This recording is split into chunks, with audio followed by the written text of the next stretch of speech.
जाली पुलिस मुकाबले, गैर कानूनी कार्रवाइयां, जबरी गुमशुदगियां, 21 नहीं 120 कट्स और मावराए अदालत कत्ल। भारतीय पंजाब में इंसानी हुकूक के मारूफ कारकुन जसवंत सिंह खालड़ा की जिंदगी पर मबनी फिल्म सतलुज पर रिलीज के महज 48 घंटों बाद पाबंदी लगा दी गई। फिल्म की बुनियाद जिस शख्सियत पर रखी गई वो खुद भारतीय रियासत के लिए एक तकलीफदेह सवाल है। भारतीय पुलिस की खुफिया एजेंसी सीबीआई के रिकॉर्ड के मुताबिक जसवंत सिंह खालड़ा इंसानी हुकूक के कारकुन थे। वो 1984 से 1994 के दरमियान 3 शमशान घाटों में दफन या जलाई जाने वाली नामालूम लाशों का रिकॉर्ड मंजर आम पर लाए और ये साबित किया कि इन तमाम लोगों को जाली पुलिस मुकाबलों में मारा गया।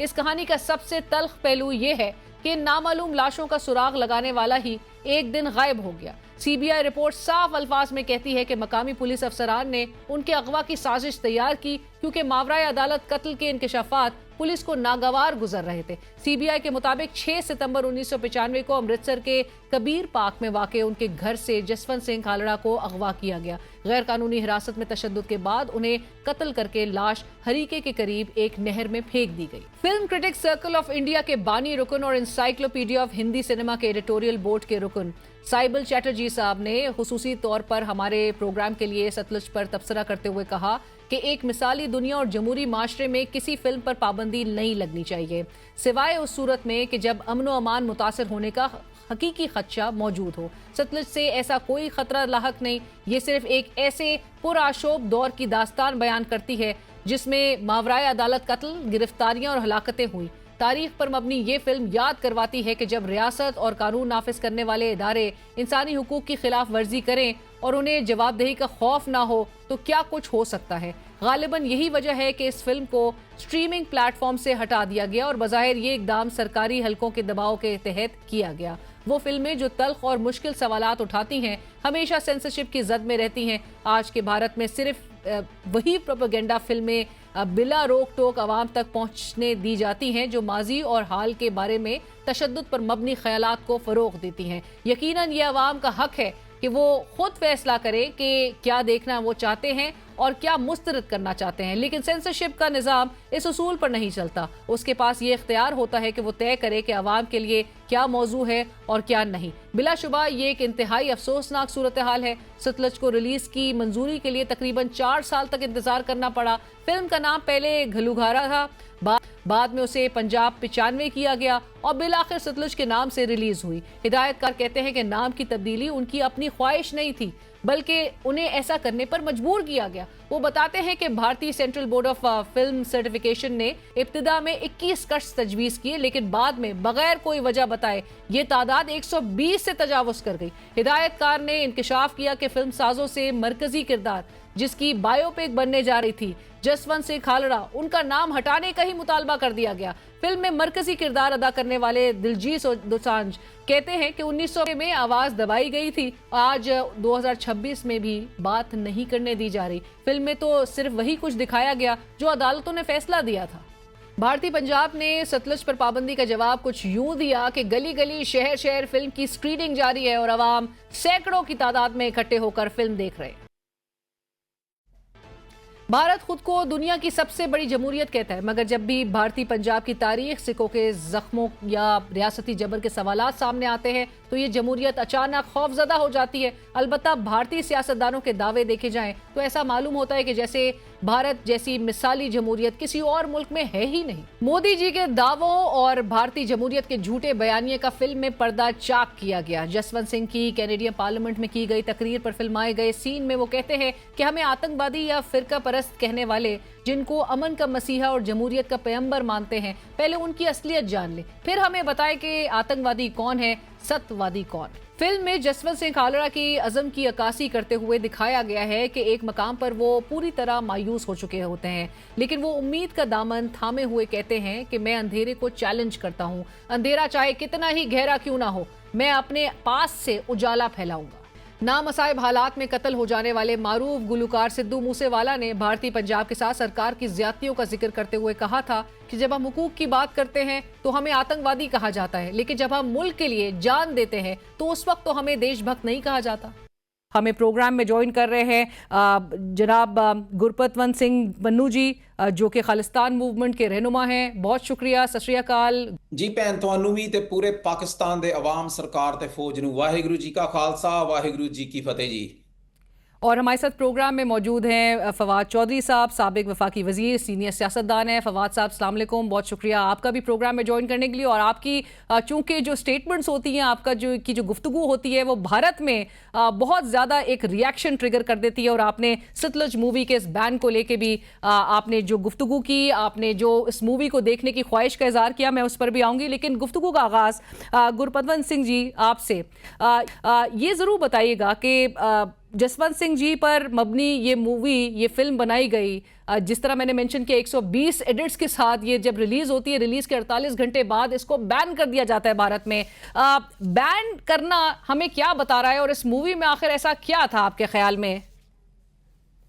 देखो जी, पहले इसका नाम इन्होंने पंजाब 1995 रखा सी, फिर सतलुज रखा। ਇਹਨਾਂ ਨੇ ਉਸ ਦੇ ਵਿੱਚ ਜਿਹੜੇ ਐਡਿਟਸ ਮੰਗੇ ਆ ਉਹ ਉਹਨਾਂ ਨੇ ਕੀਤੇ ਕਿ ਨਹੀਂ ਕੀਤੇ ਉਹ ਕਿਸੇ ਨੂੰ ਨਹੀਂ ਪਤਾ, ਪਰ ਉਹਨਾਂ ਨੇ ਸਰਟੀਫਿਕੇਸ਼ਨ ਹਿੰਦੁਸਤਾਨ ਨੇ ਨਹੀਂ ਸੀ ਦਿੱਤਾ। ਤੇ ਜਿਹੜਾ ਮਸਲਾ ਹੈ ਇਸ ਮੂਵੀ ਦਾ, ਉਹ ਪੂਰੇ ਦਾ ਪੂਰਾ ਤੁਹਾਨੂੰ ਸਮਝਣਾ ਪੈਣਾ ਸਿਆਸੀ ਤੇ ਰਾਜਨੀਤਿਕ ਹੈ। ਜਿਹੜਾ ਕਿਰਦਾਰ ਹੈ, ਜਿਹੜਾ ਇਸ ਦਾ ਕਿਰਦਾਰ ਭਾਈ ਜਸਵੰਤ ਸਿੰਘ ਖਾਲੜੇ ਦਾ ਜੋ ਐਕਟਰ ਕਰਦਾ ਪਿਆ, ਉਹਦੇ ਬਾਰੇ ਆਪਾਂ ਬਾਅਦ 'ਚ ਗੱਲ ਕਰਾਂਗੇ, ਕਿਉਂਕਿ ਉਸਨੇ ਆਪ ਮੋਦੀ ਨਾਲ ਮਿਲ ਕੇ ਮੋਸਟ ਰੀਸੈਂਟਲੀ ਭਾਈ ਜਸਵੰਤ ਸਿੰਘ ਖਾਲੜਾ ਦਾ ਉਹ ਕਿਰਦਾਰ ਕਰਦਾ ਪਿਆ। ਉਸਨੂੰ ਪਤਾ ਹੈ ਕਿ ਇਸ ਹਿੰਦੁਸਤਾਨ ਦੀ ਸਰਕਾਰ ਨੇ ਪੰਜਾਬ ਦੇ ਵਿੱਚ ਤੇ ਇੱਕ ਪੁਲਿਸ ਡਿਸਟ੍ਰਿਕਟ ਦੇ ਵਿੱਚ ਕਿਵੇਂ 2000 ਤੋਂ ਵੱਧ ਇੱਕ ਛੋਟੇ ਜਿਹੇ ਡਿਸਟ੍ਰਿਕਟਸ ਦੇ ਵਿੱਚ, ਜਿਹੜਾ ਕਿ ਸਾਡਾ ਆਪ ਦਾ ਡਿਸਟ੍ਰਿਕਟ ਆ, ਉਹ ਮੇਰੀ ਅੱਖਾਂ ਸਾਹਮਣੇ ਕਿਵੇਂ ਉੱਥੇ ਪੁਲਿਸ ਆਉਂਦੀ ਸੀ, ਆਰਮੀ ਆਉਂਦੀ ਸੀ, ਕਿਵੇਂ ਨਿਹੱਥੇ ਜਿਹੜੇ ਨੌਜਵਾਨ ਉਹਨਾਂ ਨੂੰ ਚੁੱਕ ਕੇ ਲਿਜਾਂਦੇ ਸੀ ਤੇ ਅਣਪਛਾਤੇ ਕਹਿ ਕੇ ਮਾਰ ਕੇ ਤੇ ਉਹਨਾਂ ਦਾ ਸੰਸਕਾਰ ਕਰਦੀ ਸੀ। ਇਹ ਕਰੈਕਟਰ ਉਸਨੇ ਨਿਭਾਇਆ। ਪਰ ਮੋਦੀ ਕੋਲ ਬੈਠ ਕੇ, ਤੁਹਾਨੂੰ ਇਹ ਸਮਝਣਾ ਜ਼ਰੂਰੀ ਹੈ, ਮੋਦੀ ਕੋਲ ਬੈਠ ਕੇ ਕਹਿ ਰਿਹਾ ਜੀ ਮੇਰਾ ਭਾਰਤ ਮਹਾਨ ਹੈ। ਸੋ ਅਦਾਕਾਰ ਦੀ ਗੱਲ ਆਪਾਂ ਬਾਅਦ ਚ ਕਰਾਂਗੇ। ਆਪਾਂ ਆਉਨੇ ਆ ਕਿ ਜਸਵੰਤ ਸਿੰਘ ਖਾਲੜਾ ਸ਼ਹੀਦ ਕੌਣ ਸੀ ਤੇ ਉਹਨਾਂ ਨੇ ਆਪਣੇ ਜੀਵਨ ਦੇ ਵਿੱਚ ਪੰਜਾਬ ਦੇ ਵਿੱਚ ਕੀ ਇਨਵੈਸਟੀਗੇਸ਼ਨ ਕੀਤੀ ਜੀ। ਉਸ ਵਕਤ ਦੌਰ ਸੀਗਾ ਭੈਣ, ਇਹ ਸਾਰੇ ਪਾਕਿਸਤਾਨ ਨੂੰ ਵੀ ਪਤਾ ਹੈ ਕਿ ਹਥਿਆਰਬੰਦ ਸੰਘਰਸ਼ ਚੱਲਿਆ। ਸਿੱਖ ਨੇ ਪੰਜਾਬ ਨੂੰ ਆਜ਼ਾਦ ਕਰਵਾਉਣ ਵਾਸਤੇ ਹਥਿਆਰ ਮਜਬੂਰਨ ਚੁੱਕੇ, ਕਿਉਂਕਿ ਪਹਿਲਾਂ 84 ਸਿੱਖ ਨਸਲਕੁਸ਼ੀ ਹੋਈ, ਦਰਬਾਰ ਸਾਹਿਬ ਤੇ ਹਮਲਾ ਹੋਇਆ, ਆਪਰੇਸ਼ਨ ਵੁੱਡਰੋਜ਼ ਹੋਇਆ, ਜਿਹਦੇ 'ਚ ਨੌਜਵਾਨ 14 ਤੋਂ 40 ਸਾਲ ਦੇ ਚੁੱਕੇ ਗਏ। ਹੁਣ ਮਸਲਾ ਬਣ ਜਾਂਦਾ ਹੈ, ਇਹਨਾਂ ਨੇ ਪੁਲਿਸ ਡਿਸਟ੍ਰਿਕਟਸ ਬਣਾ ਦਿੱਤੇ ਛੋਟੇ ਛੋਟੇ। 1 ਲੱਖ ਤੋਂ ਵੱਧ ਫੌਜ ਤਰਨਤਾਰਨ ਪੁਲਿਸ ਡਿਸਟ੍ਰਿਕਟਸ ਦੇ ਵਿੱਚ ਸੀ, ਜਿੱਥੇ ਭਾਈ ਖਾਲੜਾ ਨੇ ਇਹ ਸਾਰੀ ਇਨਵੈਸਟੀਗੇਸ਼ਨ ਕੀਤੀ। ਉਹਨਾਂ ਨੇ ਇੱਕ ਰਜਿਸਟਰ ਚੁੱਕਿਆ, ਉਹ ਕਮਿਸ਼ਨ ਗਰਾਊਂਡਸ ਦੇ ਵਿੱਚ ਜਾਂਦੇ ਸੀ ਤੇ ਐਂਟਰੀਜ਼ ਵੇਖਦੇ ਸੀਗੇ ਕਿ ਭਾਈ ਇੱਥੇ ਕੌਣ-ਕੌਣ ਸੰਸਕਾਰ ਹੋ ਰਿਹਾ ਪਿਛਲੇ 2 ਸਾਲਾਂ ਤੋਂ ਜਾਂ 4 ਸਾਲਾਂ ਤੋਂ। ਬਹੁਤੀਆਂ ਐਂਟਰੀਆਂ ਉਹਨਾਂ ਨੂੰ ਮਿਲੀਆਂ ਜੀ ਅਣਪਛਾਤਾ। ਸੋ ਉਸ ਦੇ ਹਿਸਾਬ ਦੇ ਨਾਲ ਉਹਨਾਂ ਨੇ ਜਿਹੜੇ ਹੈ ਉਹ ਨੰਬਰ ਜਿਹੜੇ ਕੱਢ ਲਏ। 2000 ਤੋਂ ਵੱਧ ਤਰਨਤਾਰਨ ਪੁਲਿਸ ਡਿਸਟ੍ਰਿਕਟਸ 'ਚ ਉਹਨਾਂ ਨੇ ਨੰਬਰ ਕੱਢਿਆ। ਹੁਣ ਸਵਾਲ ਜਿਹੜਾ ਸਾਹਮਣੇ ਆ ਰਿਹਾ, ਔਰ ਹਿੰਦੁਸਤਾਨ ਦੀ ਸਰਕਾਰ ਨੇ ਇਹ ਬੈਨ ਕਿਉਂ ਕੀਤਾ? ਜਾਂ ਤਾਂ ਸਿੱਖ ਅੱਤਵਾਦੀ ਹੋ ਸਕਦਾ, ਤੇ ਜੇ ਅੱਤਵਾਦੀ ਹੈ ਫਿਰ ਉਹ ਅਣਪਛਾਤਾ ਨਹੀਂ ਹੋ ਸਕਦਾ, ਕਿਉਂਕਿ ਦੋਵਾਂ ਚੋਂ ਇੱਕ ਕੰਮ ਹੋ ਸਕਦਾ ਨਾ। ਜੇ ਤੁਸੀਂ ਕਿਸੇ ਨੂੰ ਗੋਲੀ ਮਾਰਨੀ ਹੈ, ਜੇ ਤੁਸੀਂ ਕਿਸੇ ਦੀ ਤਸ਼ੱਦਦ ਕਰਨਾ ਹੈ, ਪਹਿਲਾਂ ਉਹਦਾ ਕੋਈ ਜੁਰਮ ਵੀ ਤਾਂ ਹੋਣਾ ਚਾਹੀਦਾ ਨਾ। ਹੁਣ ਜੇ ਹੈ ਹੀ ਬੰਦਾ ਅਣਪਛਾਤਾ ਤੇ ਫਿਰ ਉਸਦਾ ਜੁਰਮ ਕੀ ਹੈ? ਉਸਦਾ ਇੱਕੋ ਇੱਕ ਜੁਰਮ ਸੀ ਕਿ ਉਹ ਸਿੱਖ ਹੈ। ਉਸ ਵਕਤ ਹਿੰਦੁਸਤਾਨ ਦੀ ਸਰਕਾਰ ਪੂਰੀ ਇੱਕ ਜਨਰੇਸ਼ਨ ਸਿੱਖਾਂ ਦੀ ਜਿਹੜੀ ਆਜ਼ਾਦੀ ਦੀ, ਖਾਲਿਸਤਾਨ ਦੀ ਜੰਗ ਲੜਦੀ ਪਈ ਸੀ, ਉਹਨਾਂ ਨੂੰ ਉਹ ਮੁਕਾਉਣਾ ਚਾਹੁੰਦੇ ਸੀ। ਸੋ ਉਹ ਹਿੱਸਾ ਇਸ ਫਿਲਮ 'ਚ ਉਹਨਾਂ ਨੇ ਸਾਹਮਣੇ ਲੈ ਕੇ ਆਉਂਦਾ ਹੈ ਕਿ ਕਿਵੇਂ ਅਣਪਛਾਤੀਆਂ ਲਾਸ਼ਾਂ ਜਿਹੜੀਆਂ ਸਿੱਖਾਂ ਦੀਆਂ ਸੀ, ਘਰਾਂ 'ਚੋਂ ਚੁੱਕੀਆਂ ਹੋਈਆਂ ਸੀ, ਉਹਨਾਂ ਨੂੰ ਤਸੀਹੇ ਦੇ ਕੇ ਜਿਹੜਾ ਹੈ ਉਹਨਾਂ ਨੇ ਕਨਵੈਨਸ਼ਨ ग्राउंड्स ਦੇ ਵਿੱਚ ਉਹਨਾਂ ਦਾ ਜਿਹੜਾ लास्ट राइट्स ਜਿਹੜੇ ਉਹ ਕੀਤੇ हैं। राइट, और सारे मिसिंग लोगों के, उन अफराद के वो सच को ढूंढना जब उन्होंने शुरू किया, सारा इंफॉर्मेशन जब उन्होंने एविडेंसेस कलेक्ट करना शुरू किया, तो फिर वो पावरफुल लोगों के, उन ताकतवर लोगों के टारगेट बन गए। फवाद चौधरी साहब, आप गुफ्तगू सुन रहे थे गुरपतवंत सिंह जी की भी, बताइएगा कि एक तो चूंकि जो ये कैरेक्टर प्ले किया इस मूवी में, उन्होंने भी कहा कि वो दिलजीत ने, कि वो एब्सोल्युटली सर्टेन थे something like this might happen, और लोगों को इनकरेज किया कि जी फिल्म लीगल वे में जहां जहां अवेलेबल है। और अब चूंकि कोई चीज बैन की जाती है तो उसके बाद और ज्यादा क्यूरोसिटी बिल्डअप हो जाती है। आपने भी ख्वाहिश का इजहार किया, और जिस पर एक खातून जो है वो भारत की वो बड़ी आग बगौला हो गई है। सो आपको क्या लग रहा है कि ये जो एक एक्सट्रीम रिएक्शन ही इन्होंने ट्रिगर कर दिया ये मूवी को टेक डाउन करके, हटा के? अच्छा, एक तो जो मूवी है वो किसी तौर के ऊपर भी एंटी स्टेट नहीं है, तो मुझे समझ नहीं आई कि हिंदुस्तान जो है वो इतना इसके ऊपर क्यों उन्होंने जो है वो रिएक्शन दिया है। एक वाकया हुआ है हिस्ट्री के अंदर जो है वो, देखें, ये जो 3 डिस्ट्रिक्ट्स जिसमें तरन तारा मेन डिस्ट्रिक्ट है, जिस तरह पन्नू साहब ने आपको डिटेल बताई है, ये 3 डिस्ट्रिक्ट्स के अंदर 25,000 जो सिख थे उनको जो है वो लापता करके फिर गोलियां मार दी गई, और ज्यादातर जो है उनको तो जहाज में जो है वो, सॉरी, उस जो दरिया है उसके अंदर जो है वो बहा दिया गया। जिससे और इसमें मैं आपको ये भी बताऊं कि 2000 तो जो थे वो पुलिस वाले शामिल थे, और क्योंकि उन्होंने इनकार कर दिया इस कत्लेआम का हिस्सा बनने से। जी। अब उसके बाद जो मामला है वो ये है कि इन्होंने, जब ये एक सिलसिला इनका शुरू हुआ है, और उसके ऊपर ये सिलसिला तो शुरू हुआ था 84 में, जब ये अब वहाँ पे गोल्डन टेम्पल के ऊपर जो इंदिरा गांधी के हुक्म के ऊपर जब ऑपरेशन हुआ, उसके बाद से वहाँ पर जो खालसा है, जो सिख हैं, वो लगातार हिंदुस्तान में जेनोसाइड का शिकार हैं। और मैं आपको बताऊं कि आप सिर्फ अंदाजा लगाएं कि 3 अजला में 25,000 लोग तो वो हैं जो रिकॉर्ड के ऊपर आ गए, कि जिनको इस तरह से जो है वो लापता करके जो है वो गोलियां मारी गई, और अभी तक हमें नहीं पता टोटल कितने थे। यानी अगर आप अंदाजा लगाएं तो ये मैसेकर उतना ही बड़ा है जितना इजराइल ने वहां पे फलस्तीन में जो मैसेकर किया है, ये तकरीबन उसके बराबर बराबर है। तो इससे आप अंदाजा लगा लें कि किस किस्म की सिचुएशन है जिससे वो इनको गुजरना पड़ा। और वहां पे जो सिचुएशन है उसमें ये डिपिक्ट होती है। ज्यादातर लोगों को पाकिस्तान में पता नहीं है कि 1984 के बाद से ये जो खालिस्तान मूवमेंट है, इससे इसको बहाना बना के कितना बड़ा सिख जेनोसाइड जो है वहां पे किया गया, और अनफॉर्चुनेटली ये अननोटिस्ड गया, और दुनिया ने इसको उस तरह से नहीं देखा जिस तरीके से देखना चाहिए था। इससे ज्यादा शोर इजराइल के ऊपर जो है वो हुआ है, लेकिन ये भी उतना ही बड़ा जेनोसाइड है पंजाबियों का जो कि हिंदुस्तान में हुआ, और इस फिल्म में एक्चुअली उसका एक एस्पेक्ट दिखाया गया है। इससे ज्यादा और बड़े हैं। अगर पन्नू साहब के साथ आप बैठेंगे तो ये तो आपको एक सुना बहुत सकते सारे हैं कि हमें और क्या वाकयात क्या जुल्म हुआ। बिल्कुल। बट फवाद साहब, ये जरूर बताइएगा कि बैन करना, उस पर पाबंदी आयद कर देना, उसको उन मीडियम से, प्लेटफॉर्म से हटा देना, और फिर उसके बाद भारत के अंदर ही जिस किस्म की अब राय जो है, जिस किस्म का रद्द अमल सामने आ रहा है, क्या ये इस पूरे जो हिस्टोरिकल फैक्ट्स हैं इनको दबा सकता है क्या?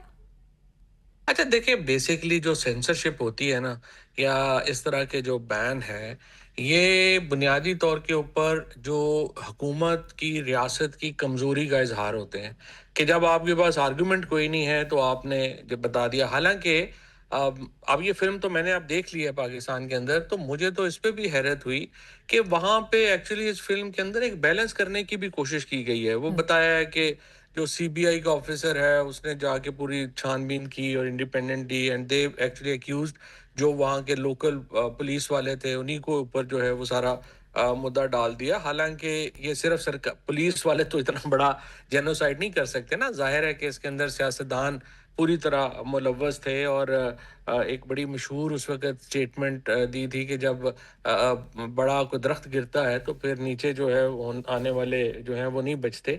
तो ये तो एक पूरी प्लान्ड मैसेकर था, सिख मैसेकर था, और उसको उन्होंने थोड़ा जो है वो लोकल पुलिस के ऊपर ही डाल के निकलने की कोशिश की, जो ज़ाहिर है पॉसिबल नहीं है। लेकिन चूंकि हिंदुस्तान की हुकूमत के पास जो ये सवाल जो इस फिल्म में उठे हैं उनका जवाब नहीं है, तो उसकी वजह से उसको बैन किया गया। अब बैन के बाद हुआ ये है कि वो शायद हमें तो पता ही ना चलता, क्योंकि हमारे यहाँ हिंदुस्तान की फिल्में आती नहीं है, लेकिन वो चूंकि चल गया और फिर मैंने कह दिया, तो अब तो पाकिस्तान के अंदर ही आप देख रही हैं कि इतनी बड़ी डिस्कशन है, आप प्रोग्राम कर रही हैं और लोग प्रोग्राम कर रहे हैं, तो इट शोज कि बैन का कोई फायदा जो है उस तरह से होता नहीं है। It's a bad strategy. Right. और पन्नू साहब, आप जरूर बताइएगा कि सिख कम्युनिटी का ओवरऑल इस पर क्या राय है? वहां पर लोगों में अब इस वक्त कितनी तशवीश है, कितनी क्यूरियोसिटी है, कितना वो इंटरेस्ट पैदा हो रहा है इस मूवी को देखने के हवाले से, और इस मूवी में जो डिपिक्शन है हिस्टोरिकल फैक्ट्स की वो किस अंदाज में की गई है, उस पर भी जरूर बताइएगा। ਦੇਖੋ ਜੀ, ਮੈਂ ਉੱਥੇ ਜਾਣ ਦੀ ਬਜਾਏ ਸਭ ਤੋਂ ਪਹਿਲਾਂ ਜਿਹੜੀ ਹੈਗੀ ਹੈ ਸੱਚਾਈ ਫਿਲਮ ਦੀ, ਉਹ ਚੌਧਰੀ ਸਾਹਿਬ ਨੇ ਦੱਸ ਦਿੱਤੀ ਹੈ, ਜਿਹੜੀ ਕਿ ਮੈਂ ਦੱਸਣਾ ਚਾਹ ਰਿਹਾ ਸੀ। ਜਿਹੜੀ ਇਹ ਫਿਲਮ ਸਤਲੁਜ ਇਹਨਾਂ ਨੇ ਬੈਨ ਕੀਤੀ ਹੈ, ਇਹਨਾਂ ਕੋਲੋਂ ਮਿਸਫਾਇਰ ਹੋਇਆ ਹੈ। ਬੇਸਿਕਲੀ ਇਹ ਇੰਡੀਅਨ ਨੈਰੇਟਿਵ ਹੈ ਇਸ ਫਿਲਮ ਦੇ ਵਿੱਚ, ਜਿਹੜਾ ਝੂਠਾ ਵਿਖਾਇਆ ਜਾ ਰਿਹਾ ਸੀ ਇੰਡੀਆ ਨੂੰ। ਇਸ ਦੇ ਵਿੱਚੋਂ ਪੂਰੇ ਦਾ ਪੂਰਾ ਹਿੰਦੁਸਤਾਨ ਨੂੰ ਇਸ ਦਿਲਜੀਤ ਨੇ, ਜੋ ਕਿ ਆਪਣੇ ਆਪ ਨੂੰ ਇੱਕ ਬਹੁਤ ਹੀ ਵੱਡਾ ਹਿੰਦੁਸਤਾਨੀ ਦੱਸਦਾ, ਉਹ ਨੈਰੇਟਿਵ ਚੌਧਰੀ ਸਾਹਿਬ ਨੇ ਦੱਸ ਦਿੱਤਾ ਕਿ ਫਿਲਮ ਪਤਾ ਕੀ ਦਿਖਾ ਰਹੀ ਹੈ ਕਿ ਜਿਹੜੇ 2000 ਜਾਂ 25000 ਜਿਹੜੇ ਸਿਰਫ ਜਿਨ੍ਹਾਂ ਦੀਆਂ ਲਾਸ਼ਾਂ ਮਿਲੀਆਂ, ਮੈਂ ਉਹਨਾਂ ਦੀ ਇਹ ਗੱਲ ਦੱਸਦੀ ਪਈ ਹੈ ਫਿਲਮ। ਚੌਧਰੀ ਸਾਹਿਬ ਨੇ ਜਿਹੜੀ ਗੱਲ ਦੱਸੀ ਹੈ ਉਹ ਹਕੀਕਤ ਹੈ, ਸਾਡੇ ਸਾਹਮਣੇ ਦੀ ਗੱਲ ਹੈ। उससे कहीं ज्यादा होंगे। 25 ਨਹੀਂ ਤੁਹਾਨੂੰ ਮੈਂ ਦੱਸਦਾ, 25000 ਤੋਂ ਵੱਧ ਲਾਸ਼ਾਂ ਤਾਂ ਉਹ ਹੈ ਜਿਹੜੀਆਂ ਇਹਨਾਂ ਨੇ ਸਤਲੁਜ ਤੇ ਬਿਆਸ, ਜਿਹੜਾ ਹਰੀਕੇ ਪੱਤਨ ਤਰਨਤਾਰਨ ਚ ਨਿਕਲਦਾ ਹੈ, ਉਹਦੇ ਵਿੱਚ ਇਹ ਢਿੱਡ ਬੰਦੇ ਦਾ ਪਾੜ ਦਿੰਦੇ ਸੀ ਔਰ ਲਾਸ਼ ਨੂੰ ਸੁੱਟ ਦਿੰਦੇ ਸੀ। ਇਹ ਤਾਂ 10% ਵੀ ਲਾਸ਼ਾਂ ਨਹੀਂ ਹੈ ਜਾਂ 20% ਜਿਹੜੀਆਂ ਕਿ ਇਹਨਾਂ ਨੇ ਲੱਭੀਆਂ ਲਾਸ਼ਾਂ, ਤੇ ਉਹ ਜਿਹੜੀਆਂ ਪਾਣੀ 'ਚ ਰੋੜ ਦਿੱਤੀਆਂ। ਫਿਲਮ ਦਿਖਾ ਰਹੀ ਹੈ ਕਿ ਜੀ ਜਿਹੜਾ ਮਸਲਾ ਸੀਗਾ, ਉਹ ਕੁਝ ਪੰਜਾਬ ਪੁਲਿਸ ਦੇ ਸਿੱਖ ਜਿਹੜੇ ਹੈਗੇ ਆ, ਪੰਜਾਬ ਪੁਲਿਸ ਵਾਲੇ, ਉਹ ਰੋਗ ਐਲੀਮੈਂਟਸ ਬਣ ਗਏ। ਉਹਨਾਂ ਨੇ ਆਪਸ ਦੇ ਵਿੱਚ ਮਿਲ ਕੇ ਸਿੱਖਾਂ ਨੂੰ ਮਾਰਨਾ ਸ਼ੁਰੂ ਕੀਤਾ। ਹਕੀਕਤ ਤੋਂ ਬਿਲਕੁਲ ਬਾਹਰ ਹੈ। KPS ਗਿੱਲ ਦਾ ਨਾਮ DGP ਪੰਜਾਬ ਦਾ ਸੀ ਉਸ ਵਕਤ, ਇਹ ਸੁਣਨਾ ਬਹੁਤ ਜ਼ਰੂਰੀ ਹੈ। ਪਰ ਉਹ ਤਾਂ ਇੱਕ DGP ਸੀ, ਅਫਕੋਰਸ ਹੈਡ ਸੀ, ਪਰ ਜਿਹੜਾ ਸਾਰਾ ਆਪਰੇਸ਼ਨ ਰਨ ਹੁੰਦਾ ਸੀ ਪੰਜਾਬ 'ਚ, ਉਸ ਬੰਦੇ ਦਾ ਨਾਮ OP ਸ਼ਰਮਾ ਹੈ। ਉਸ ਨੂੰ ਫਿਲਮ ਦੇ ਵਿੱਚੋਂ ਬਿਲਕੁਲ ਬਾਹਰ ਕੱਢ ਦਿੱਤਾ ਗਿਆ, ਜਿਸ ਨੇ ਇਹ ਸਾਰੀਆਂ ਲਾਸ਼ਾਂ, ਜਿਹੜਾ ਕਿ ਸੈਂਟਰ ਨੇ ਡਿਪਿਊਟ ਕੀਤਾ ਸੀ, ਹਿੰਦੁਸਤਾਨ ਨੇ ਡਿਪਿਊਟ ਕੀਤਾ ਸੀ, ਨਰਸਿਮਹਾ ਰਾਓ ਦੀ ਸਰਕਾਰ ਨੇ ਡਿਪਿਊਟ ਕੀਤਾ ਸੀ, ਸਪੈਸ਼ਲ ਭੇਜਿਆ ਸੀ। ਉਸਨੇ ਇਹ ਪੂਰੇ ਪੰਜਾਬ ਦੇ ਵਿੱਚ ਸਿੱਖ ਨਸਲਕੁਸ਼ੀ ਕੀਤੀ ਹੈ ਨੌਜਵਾਨਾਂ ਦੀ। ਹੁਣ ਫਿਲਮ ਦਿਖਾ ਰਹੀ ਹੈ, ਮੈਂ ਨਹੀਂ ਦੇਖੀ, ਪਰ ਜਿੰਨੇ ਦੇਖੀ ਉਹ ਦੱਸਦੇ ਹੈ। ਔਰ ਫਾਦ ਚੌਧਰੀ ਸਾਹਿਬ ਨੇ ਇਹ ਪ੍ਰੂਵ ਕੀਤਾ ਹੈ ਕਿ ਸਟੇਟ ਤਾਂ ਉਸ ਚੋਂ ਬਰੀ ਕੀਤੀ ਹੋਈ ਉਹਨਾਂ ਨੇ ਤੇ ਕਿਹਾ ਜੀ ਇਹ ਤੇ ਪੰਜਾਬ ਪੁਲਿਸ ਦੇ ਬੰਦੇ ਸੀ, ਉਹਨਾਂ ਨੇ ਸਿੱਖ ਮਾਰ ਦਿੱਤੇ, ਤੇ ਅਸੀਂ ਤਾਂ ਦਿੱਲੀ ਤੋਂ CBI ਭੇਜੀ ਸੀ। बट पन्नू साहब, ये 120 कट्स के जो हवाला दिया जा रहा है वो एडिट के बाद ही जो चीजें सामने आई हैं, क्या पता कि बहुत सारी चीजें डिपिक्ट की हो उसमें। नहीं, ਇਹ ਕਹਿੰਦੇ ਪਏ ਜੀ ਅਸੀਂ ਕੱਟ ਨਹੀਂ ਕੀਤੇ, ਪਰ ਇਹ ਕਹਿੰਦੇ ਪਏ ਆ ਜੀ ਇਹ ਪੂਰੀ ਫਿਲਮ ਉਹੀ ਹੈ ਜੋ ਅਸੀਂ ਸੈਂਸਰ ਨੂੰ ਭੇਜੀ ਸੀ, ਇਸ 'ਚ ਕੋਈ ਕੱਟ ਨਹੀਂਗਾ, ਤਾਂ ਹੀ ਇਹ ਆਨਲਾਈਨ ਸਟ੍ਰੀਮਿੰਗ ਦੇ ਉੱਤੇ ਉਹਨਾਂ ਨੇ ਪਾਈ ਹੈ। ਇਹ ਕੱਟ ਵਾਲੀ ਫਿਲਮ ਨਹੀਂ ਹੈਗੀ, ਇਹ ਪੂਰੀ ਦੀ ਪੂਰੀ ਓਰੀਜਨਲ ਐਜ਼ ਇਟ ਇਜ਼ ਹੀ ਹੈਗੀ ਹੈ, ਬਿਲਕੁਲ ਕੱਟ ਨਹੀਂ ਲੱਗਾ ਇਸ ਦੇ ਵਿੱਚ। ਇਹ ਦਿਲਜੀਤ ਆਪਣੇ ਮੂੰਹੋਂ ਕਹਿ ਰਿਹਾ ਹੈ। ਪਰ ਜਿਹੜਾ ਕਿਰਦਾਰ ਹੈ, ਜਿਹੜਾ ਮਿਸਫਾਇਰ ਹਿੰਦੁਸਤਾਨ ਤੋਂ ਹੋਇਆ ਹੈ, ਕਿ ਆਪਣਾ ਹੀ ਉਹ ਨੈਰੇਟਿਵ ਜਿਹੜਾ ਪੰਜਾਬ ਦੇ ਵਿੱਚ ਸੁੱਟਣ ਲੱਗੇ ਸੀ, ਉਹਨਾਂ ਨੇ ਦੇਖਿਆ ਕਿ ਬਾਹਰ ਖਾਲਿਸਤਾਨ ਰੈਫਰੈਂਡਮ ਦੀ ਮੁਹਿੰਮ ਚੱਲਦੀ ਪਈ ਹੈ। ਦਿਲਜੀਤ ਨੇ ਵੇਖਿਆ ਕਿ ਉਸ ਦਾ ਵਿਰੋਧ ਹੁੰਦਾ ਪਿਆ। ਇਹ ਦਿਲਜੀਤ ਵੀ ਇਸ ਦੇ ਵਿੱਚ ਜਿਹੜਾ ਹੈ ਉਹ ਕ੍ਰਿਮੀਨਲ ਹੈ। ਜੇ ਤੁਸੀਂ ਮੇਰੇ ਤੋਂ ਪੁੱਛੋ ਕਿ ਉਹਨੇ ਉਸ ਵਕਤ ਇਹ ਫਿਲਮ ਲੈ ਕੇ ਆਂਦੀ ਜਦੋਂ ਦੁਨੀਆ ਦੇ ਵਿੱਚ ਉਹਦਾ ਵਿਰੋਧ ਹੋ ਰਿਹਾ ਹੈ, ਕਿ ਉਹ ਹਿੰਦੁਸਤਾਨ ਦਾ ਝੰਡਾ ਚੁੱਕਦਾ ਪਿਆ ਹੈ। ਪਾਕਿਸਤਾਨ ਬਾਰੇ ਉਸ ਨੂੰ ਪੁੱਛਿਆ ਗਿਆ, ਕਹਿੰਦਾ ਨਹੀਂ ਮੈਂ ਪਾਕਿਸਤਾਨ ਜਾ ਕੇ ਪਰਫਾਰਮ ਨਹੀਂ ਕਰ ਸਕਦਾ ਕਿਉਂਕਿ ਮੈਨੂੰ ਫਿਰ ਮੁਸ਼ਕਲ ਪਏਗੀ। ਹਿੰਦੁਸਤਾਨ ਦਾ ਝੰਡਾ ਚੁੱਕ ਕੇ ਮੋਦੀ ਕੋਲ ਬੈਠ ਕੇ ਕਹਿੰਦਾ ਪਿਆ ਹੈ ਕਿ ਮੈਨੂੰ ਪਤਾ ਹੈ ਕਿ ਹਿੰਦੁਸਤਾਨ ਮਹਾਨ ਹੈ। ਬਈ ਫਿਰ ਹਿੰਦੁਸਤਾਨ ਮਹਾਨ ਹੈ ਤੇ ਤੂੰ ਫਿਲਮ ਕਿਉਂ ਕੀਤੀ ਜਿਹਦੇ ਵਿੱਚ? ਇਸ ਦਾ ਮਤਲਬ ਹੈ ਉਹ ਪੂਰਾ ਨੈਰੇਟਿਵ ਚੇਂਜ ਕਰਨਾ ਚਾਹ ਰਹੇ ਸੀ, ਇਹ ਸਮਝਣਾ ਜ਼ਰੂਰੀ ਹੈ। ਪਰ ਗੁਰੂ ਦੀ ਬਖਸ਼ਿਸ਼ ਦੇ ਨਾਲ ਮਿਸਫਾਇਰ ਇਹ ਹੋਇਆ ਕਿ ਉਹਨਾਂ ਨੇ ਉਹ ਵੀ ਬੰਦ ਕਰ ਦਿੱਤੀ। ਹੁਣ ਅੱਜ ਇਹ ਫਿਲਮ ਜਿਹੜੀ ਹੈ, ਇਹ ਦਿਲਜੀਤ ਨੂੰ ਤੁਸੀਂ ਬਾਹਰ ਰੱਖੋ, ਉਸ ਨੂੰ ਤੁਸੀਂ ਇਹ ਦੇਖਣਾ ਵੀ ਸ਼ਹੀਦ ਜਸਵੰਤ ਸਿੰਘ ਖਾਲੜਾ ਨੇ ਜਿਹੜੀ ਡਾਕੂਮੈਂਟ ਕੀਤੀ ਸੀ, ਔਰ ਜਿਹੜੀ ਇਹ CBI ਦੀ ਗੱਲ ਕਰਦੇ ਆ, ਉਹਦੇ ਪਿੱਛੇ ਕੈਨੇਡਾ ਹੈ। ਜਦੋਂ ਉਹਨਾਂ ਨੇ ਪਹਿਲੀ ਵਾਰੀ ਜਨਵਰੀ ਜਾਂ ਫਰਵਰੀ 1995 ਚ ਇਹ ਸਾਰਾ ਤੱਥ ਕੱਢ ਕੇ ਲੈ ਕੇ ਆਂਦੇ, ਉਸ ਤੋਂ ਬਾਅਦ ਭਾਈ ਖਾਲੜਾ, ਸ਼ਹੀਦ ਖਾਲੜਾ ਜਿਹੜੇ ਉਹ ਕੈਨੇਡਾ ਵਿੱਚ ਆਉਂਦੇ ਆ, ਜਿੱਥੇ ਉਹ ਕੈਨੇਡੀਅਨ ਪਾਰਲੀਮੈਂਟਸ ਨੂੰ ਮਿਲਦੇ ਆ ਤੇ ਉੱਥੇ ਇਹ ਡਾਟਾ ਦਿੰਦੇ ਆ। ਕੈਨੇਡੀਅਨ ਪਾਰਲੀਮੈਂਟ ਉਸ ਵਕਤ ਬਹੁਤ ਸਟਰੋਂਗ ਸੀ, ਉਹਨਾਂ ਨੇ ਇਸ ਦਾ ਨੋਟਿਸ ਲਿਆ। ਉਹਨਾਂ ਨੇ ਇਹ ਵੀ ਕਿਹਾ ਸ਼ਹੀਦ ਖਾਲੜਾ ਨੂੰ ਵੀ ਤੁਸੀਂ ਵਾਪਸ ਨਹੀਂ ਜਾਓ, ਮਾਰੇ ਜਾਓਗੇ। ਪਰ ਉਹਨਾਂ ਨੇ ਕਿਹਾ ਨਹੀਂ ਭਾਈ, ਮੈਂ ਇੱਕ ਮਨੁੱਖੀ ਅਧਿਕਾਰਾਂ ਦਾ ਹਿਊਮਨ ਰਾਈਟਸ ਐਕਟਿਵਿਸਟ ਹਾਂ, ਮੇਰਾ ਹਜੇ ਕੰਮ ਬਾਕੀ ਹੈ, ਮੈਂ ਵਾਪਸ ਜਾਵਾਂਗਾ। ਵਾਪਸ ਜਾਂਦੇ ਆ ਤੇ 6 ਸਤੰਬਰ ਨੂੰ ਉਹਨਾਂ ਨੂੰ ਅਬਡਕਸ਼ਨ ਕਰਕੇ ਚੁੱਕ ਕੇ ਤਸੀਹੇ ਦੇ ਕੇ ਜਿਹੜਾ ਉਹ ਸ਼ਹੀਦ ਕੀਤਾ ਜਾਂਦਾ। ਜਿਹੜੀ ਸੀਬੀਆਈ ਆਈ ਹੈ, ਦਿੱਲੀ ਆਈ ਹੈ, ਉਹ ਕੈਨੇਡਾ ਨੇ ਉਹਨਾਂ ਨੂੰ ਫੋਰਸ ਕੀਤਾ ਔਰ ਇੰਡੀਆ ਇਹ ਵਿਖਾਉਣ ਵਾਸਤੇ ਕਿ ਦੇਖੋ ਜੀ ਅਸੀਂ ਇਨਵੈਸਟੀਗੇਟ ਕਰਦੇ ਹਾਂ। ਇਸ ਕਰਕੇ ਨਹੀਂ ਉਹਨਾਂ ਨੇ ਕੀਤਾ ਕਿ ਉਹਨਾਂ ਨੂੰ ਸ਼ਹੀਦ ਖਾਲੜਾ ਦੇ ਨਾਲ ਕੋਈ ਹਮਦਰਦੀ ਸੀ, ਆਪ ਤੇ ਉਹਨਾਂ ਨੇ ਚੁੱਕ ਕੇ ਮਾਰਿਆ ਓਪੀ ਸ਼ਰਮੇ ਦੇ ਆਰਡਰ ਦੇ ਹੇਠ, ਤੇ ਉਹਨਾਂ ਨੂੰ ਕੀ ਹਮਦਰਦੀ ਹੋਏਗੀ। ਸੋ ਇਹ ਨੈਰੇਟਿਵ ਜਿਹੜਾ ਉਹਨਾਂ ਨੂੰ ਬਿਲਕੁਲ ਬੈਕਫਾਇਰ ਹੋਇਆ। ਸੇਮ ਥਿੰਗ ਦਲਜੀਤ ਜਿਹੜਾ ਇਸ ਦੇ ਵਿੱਚੋਂ ਆਪਣੀ ਇਮੋਸ਼ਨਲ ਤੇ ਲੋਕਾਂ ਦੀ ਸਪੋਰਟ ਲੈ ਰਿਹਾ, ਤੇ ਇਹ ਉਹੀ ਕਿਰਦਾਰ ਹੈ ਦਲਜੀਤ ਜਿਨੇ ਇਸੇ ਪਿਕਚਰ ਦੇ ਚੱਲਦਿਆਂ ਸ਼ਹੀਦ ਖਾਲੜਾ ਦੇ ਇੱਕ ਹੋਰ ਫਿਲਮ ਬਣਾਤੀ ਚਮਕੀਲਾ, ਜਿਹੜੀ ਕਿ ਬਿਲਕੁਲ ਹੀ ਖਾਲਿਸਤਾਨ ਦੇ ਤੇ ਸਿੱਖ ਦੇ ਉਲਟ ਹੈ। ਤੁਸੀਂ ਉਹ ਵੀ ਚੈੱਕ ਕਰ ਲਿਓ। ਇਹ ਤਾਂ ਪੈਸੇ ਲੈ ਕੇ ਕਿਰਦਾਰ ਕਰਨ ਵਾਲੇ ਕੰਮ ਹੈ। ਆਪਾਂ ਗੱਲ ਰੱਖਣੀ ਹੈ ਭਾਈ ਸ਼ਹੀਦ ਜਸਵੰਤ ਸਿੰਘ ਖਾਲੜਾ ਤੇ। ਜਿਵੇਂ ਚੌਧਰੀ ਸਾਹਿਬ ਨੇ ਕਿਹਾ ਕਿ ਉੱਥੇ 84 ਤੋਂ ਲੈ ਕੇ 95 ਤੱਕ ਲਗਾਤਾਰ 3 ਨਸਲਕੁਸ਼ੀਆਂ ਹੋਈਆਂ। ਪਹਿਲੀ ਹੋਈ ਆਪਰੇਸ਼ਨ ਵੁੱਡਰੋਜ਼ ਦੇ ਵਿੱਚ, ਜਿਹਦੇ ਵਿੱਚ 20,000 ਤੋਂ ਵੱਧ ਸਿੱਖ ਬੱਚੇ ਜਿਹੜੇ ਆ 14 ਤੋਂ 40 ਸਾਲ ਦੇ, ਉਹ ਫੜ ਕੇ ਸ਼ਹੀਦ ਕੀਤੇ ਗਏ ਆ। ਨਵੰਬਰ 1984 ਚ 30,000 ਤੋਂ ਵੱਧ ਸਿੱਖ ਇੰਦਰਾ ਗਾਂਧੀ ਦੀ ਅਸੈਸੀਨੇਸ਼ਨ ਤੋਂ ਬਾਅਦ 3 ਦਿਨਾਂ ਚ ਮਾਰਿਆ ਗਿਆ। ਮੇਰੇ ਕੋਲ ਰੈਕੋਰਡ ਹੈਗਾ, ਅਸੀਂ ਦੁਨੀਆ ਚ ਕੱਢ ਕੇ ਲੈ ਕੇ ਆਏ ਆ। ਫਿਰ ਹੋਇਆ 95 ਤੱਕ ਸਿੱਖ ਨਸਲਕੁਸ਼ੀ, ਜਿਹਦੇ ਚ 1.5 ਲੱਖ ਸਿੰਘ ਸਿੰਘਣੀਆਂ ਸ਼ਹੀਦ ਹੋਏ ਆ ਪੰਜਾਬ ਦੀ ਆਜ਼ਾਦੀ ਲਈ। ਸੋ ਫਿਲਮ ਦਾ ਬੈਨ ਕਰਨਾ ਜਿਹੜਾ ਹੈ ਉਹ ਨੈਰੇਟਿਵ ਚੇਂਜ करना सी, पर बैन ਜਿਹੜਾ ਹੈ ਉਹ ਨਕੀਲੀ बैन होगी तो सारी दुनिया च पहुंच गई गल। राइट। सो मैं ये भी मेंशन करना चाहूंगी क्योंकि आपने जिस तरह से कहा कि ये दिलजीत दोसांझ की जो है वो गिमिक्स भी उनकी तरफ से नजर आ रही है, उनका कुछ जो है अलग स्टांस नजर आता है, लेकिन उन्होंने बार बार वो क्लेम कर रहे हैं कि उन्होंने कोई पैसा चार्ज नहीं किया इस फिल्म के लिए। मैं पन्नू साहब, फवाद साहब का भी जरूर कॉमेंट है। फवाद साहब, व्हाट्स द वे फॉरवर्ड?